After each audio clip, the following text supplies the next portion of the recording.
Hello, my very good friends. On today's wrestling news, WWE discussing shocking wrestler return, ? Vince McMahon is planning huge roster changes. Asuka is expected to return to WWE TV imminently, and WWE have a big feud lined up. And I'm going to tell you which match from AEW Rampage had to be heavily edited this week. I'm Adam Wilborn. And I don't know if I said imminently correctly, but I'm rolling with it anyway. And this is the news. Imminently. Anyway, let's kick things off by talking about Mustafa Ali.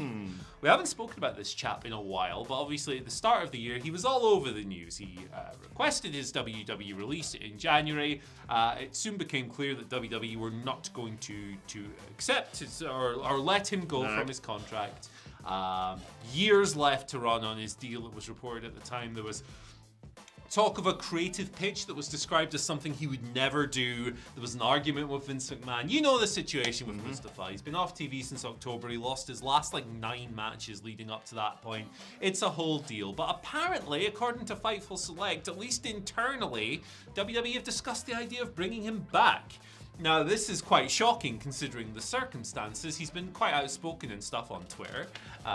He just doesn't want to be there anymore for all intents and purposes. Now, obviously, the ever-shifting nature of putting together a WWE show means that nothing is ever truly set in stone until it actually happens. Vince makes decisions on very short notice a lot of the time. But tonight's episode of Raw had apparently been mentioned as part of these pitches. Now, there's no word on whether or not Mustafa has accepted or rejected these things, if he's going to come back, if he's going to continue to be happy just sitting on the sidelines, because it's quite clear at this point that the company's not just going to let the guy go. No. Which, is... I think they should just let him go if he doesn't want to be there. But yeah, here we are.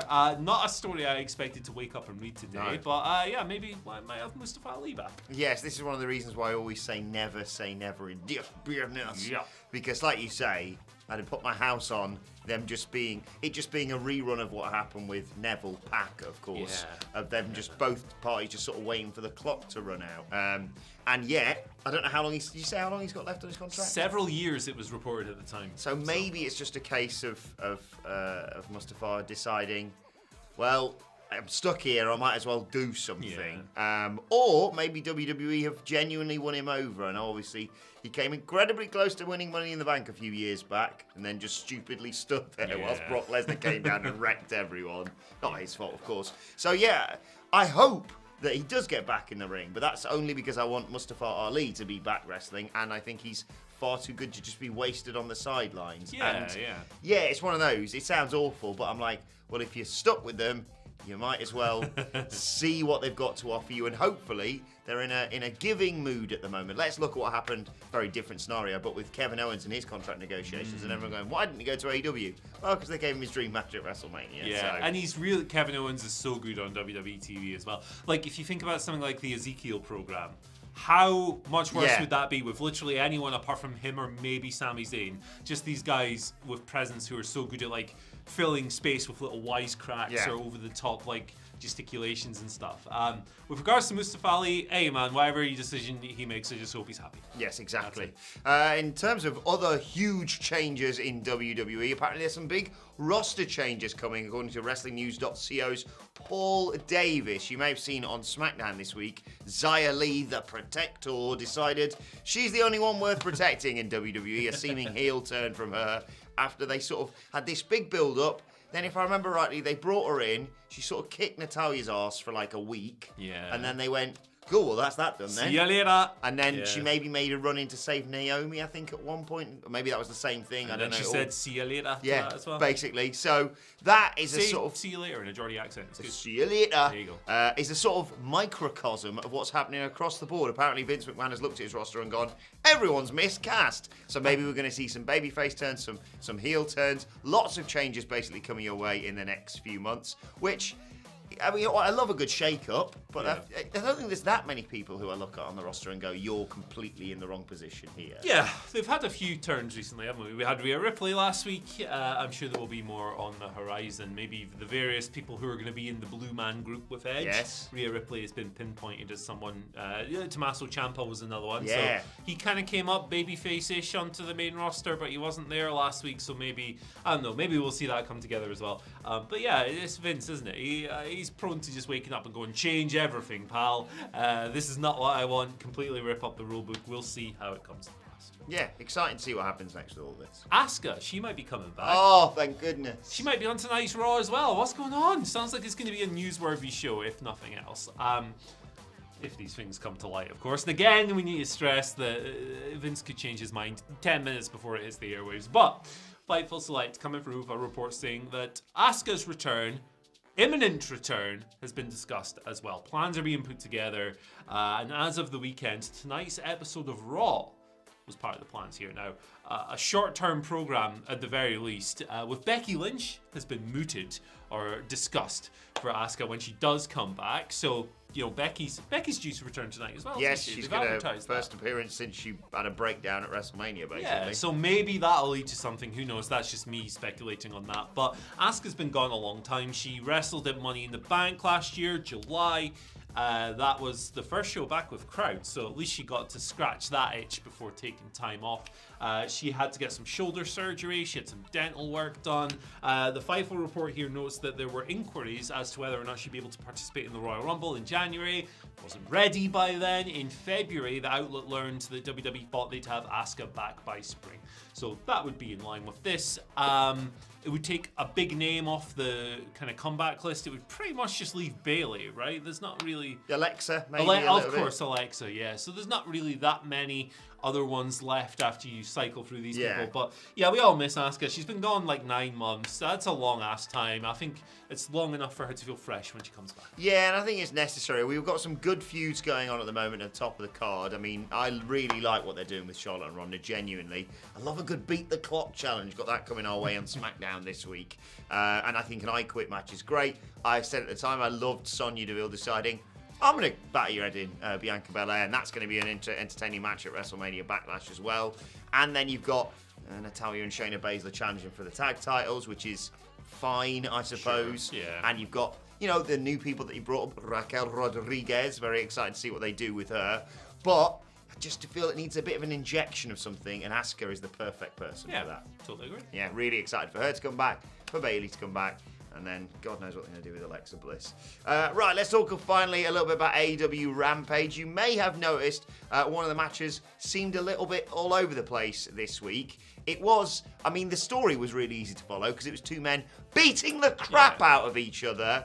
But Daniel Garcia versus Eddie Kingston on Rampage had to be heavily edited this week. This is according to Dave Meltzer in the Wrestling Observer Daily Update, talking about live reports of this. Apparently this match actually went around 22 minutes, but it was cut in half. About 11 minutes ended up making it on television, with eventually Eddie Kingston getting the victory and then, well, not whipping Daniel Garcia with his belt and saying, you basically pass this message on to your boss, Chris Jericho. But yes, on a stacked Rampage with lots of stuff happening, Jade Cargill defending her title, of course, and continuing that streak. Adam Cole versus...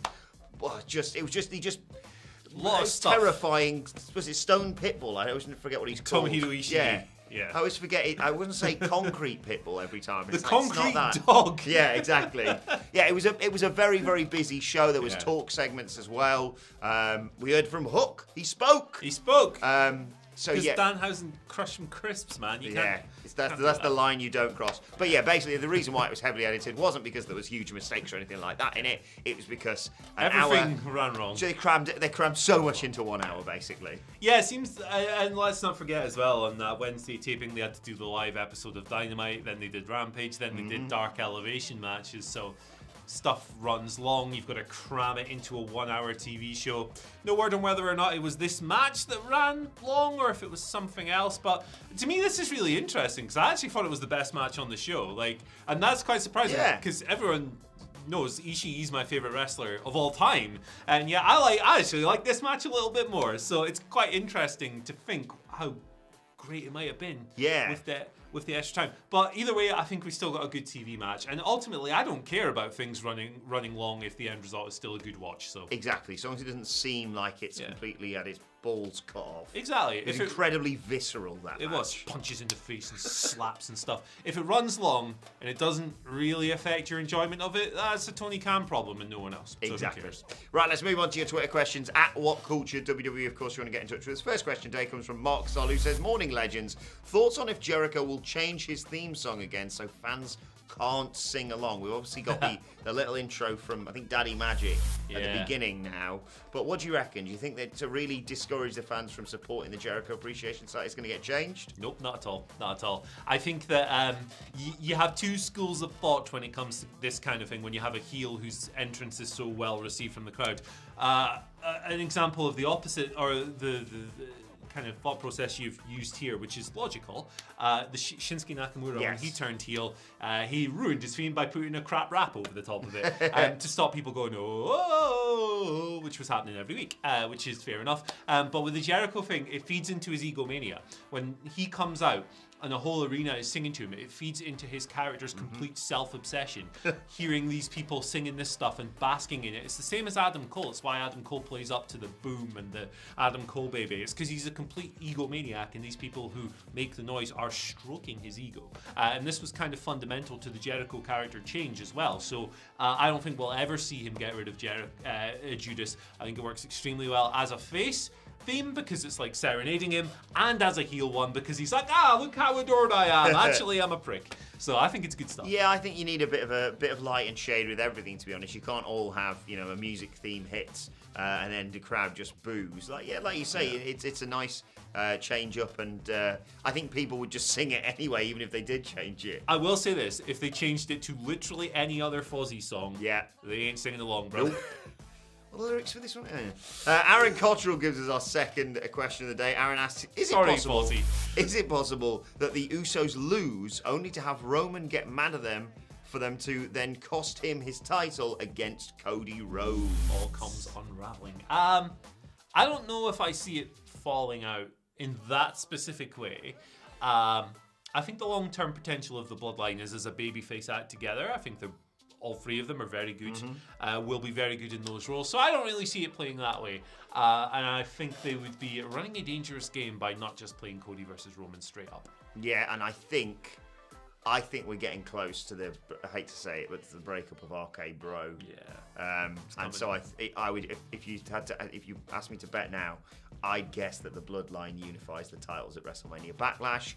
And then, that's you got the Street Profits waiting in the wings for all that, of course, and they can maybe be put through a ringer a bit because they've, arguably that we've got a title shot on the Raw side of things. Like, well, it's a different kind of title picture now, and they have to go through something there because I don't really know what WWE are doing with Street Profits in terms of heel and face right now. They sort of lent a bit heel, and then they were sort of gone back on it. They're just such good faces. I don't know why you turn them, but hey, neither does Vince. So. And to be honest, I can also see WWE having one eye. Roman just passed 600 days. I think I heard on SmackDown they are. Well, they're less than 100 days from having a year as SmackDown Tag Champions. They may be reaching for that, but who knows? But I don't see them breaking up the Bloodline anytime soon, Aaron. Hurting Unit gives us our final question of the day.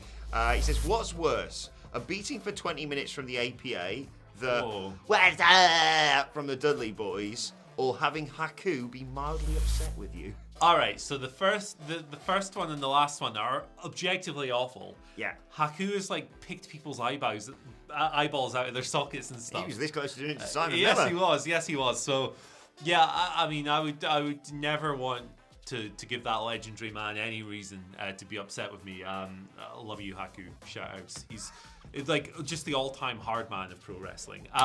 Also, 20 minutes with the APA, they would destroy you. I think 20 seconds would be too much. Those were two stiff wrestlers, especially Bradshaw. So, you know what? Because it's temporary, I'm taking the was up from the Dudley Boys. Yes, getting hit in the nuts absolutely sucks, but it'd be one move, it'd be done. You could deal with the pain for however long. It would stink. But the other two are potentially deadly. Yeah. So we've had Haku. So in terms of what's worse, I'd say out of the three of them, Haku, Because like 20 minutes, it sounds like you've got a clock, and at 20 minutes, someone comes in to stop the APA at least. Yeah. Well, that is what it is, like you say. But Haku, that man I've seen doesn't have an off switch. No. So, love you, Haku. Leave us alone. Please don't hurt us. All right, let's move on to today's and finally. And I just want to share this with you, which is a ridiculous thing that Adam Cleary sent around our WhatsApp group at the weekend. From the lads at Top Rope. It's from the lads at Top Rope Brewing. They made a genuinely delicious beer with us called Clickbait Thumbnail. It is absolutely fantastic. It's still available at Top Rope Brewing. And we got it signed by the one, the only.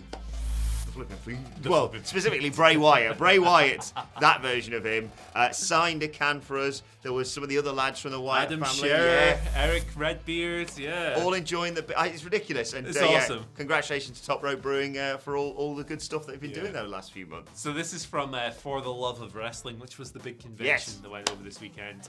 Shout outs to the lads at Top Rope. My only regret is that he didn't write the flipping Feud. But he's not Bray Wyatt, like he puts a lot of thought and effort into his art, and he's not going to deal with us morons. Me and Adam are the morons, no one else. Just to put it out there. Did you see the clip of MJF from this event? I think I did, yes. Somebody gave him a Wardlow figure to sign, and he just threw it off the table straight away. Tremendous stuff. Love you, Max. Yeah, he got caught up at the thing because he was coming over to see me, obviously me being his best friend, but just, you know how these things work. Yeah. Well, we'll catch up next time, don't worry about it. Sure but great stuff. A great signature and a great beer. Genuinely amazing. That I could beer. drink quite too many. Yeah, we got drink another responsibly. We've got another bank holiday coming up this weekend, and maybe it'll just be a clickbait thumbnail kind of weekend. Go and check it out for yourself at Top Rope Brewing, as I said, and let us know your thoughts on everything we've discussed in the comments section below. Don't forget to like. No, it's next week. Next weekend. Oh, good. Yeah, God, it's all over the bloody streaming, place, beaming, baby. Yeah, we'll be back doing a live stream for that, of course. Like, share, subscribe. Let us know your thoughts in the comments section, as I said. Plus, you can let us know your thoughts on Twitter as well at WhatCulture WWE. Watch there. Follow both of us. Follow Andy Murray at Andy H Money. Andy H Murray. The H stands for, what's that currency that begins with H? Henry Hoover. People trade them. Henry Hoover. That is a modern. It's an NFT. Is the Hong Kong currency called the Hong Kong dollar, or have I made that up? I don't know. Do they use a version of a dollar? I'm not sure. Let me know if there's a currency that begins with H.